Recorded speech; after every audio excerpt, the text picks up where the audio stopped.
मैंने कुछ लोगों को देखा है, अगर कोई नेक काम कर लेते हैं ना, तो फिर वो कहते हैं क्योंकि मैंने किया लिहाजा सारी दुनिया फौरन ये करे। आप ये क्यों नहीं समझते कि रब ने आपको तौफीक दी है तो आप आजिज हो जाएं अल्लाह के बंदे, आप आजिज़ी इख्तियार करें। वो कहते हैं चूंकि मैं करता हूं लिहाजा मैं अब इतना बड़ा आदमी हूं तो फलाने फलाने फलाने फलाने बंदे तो ठीक ही नहीं। हजरत सादी शिराजी कहते हैं कि तहज्जुद का टाइम था, पुराने जमाने में ना लोग मुसाफिर अक्सर रात मस्जिदों में आके गुजारते थे, तो कहते हैं मस्जिद में लोग सोए हुए थे सारे, तहज्जुद का टाइम था, मैं तहज्जुद की नमाज पढ़ रहा था, मेरे वालिद भी साथ थे, तो मैंने अपने अब्बा जी से कहा, ये देखो कितने बदनसीब हैं, नफलों का टाइम है और ये सोए हुए हैं।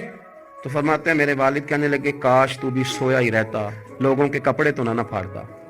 ओ खुदा के बंदे, अगर तूने पढ़ी है तो तेरा और रब का रिश्ता है, इसकी बुनियाद पर तू दूसरों को हकीर जानने लग गया। इल्म पढ़े दा मान न करिए माता की मैं पढ़िया, ओ जब्बार कहार कहावे मते रोड देवे दुध कड़िया।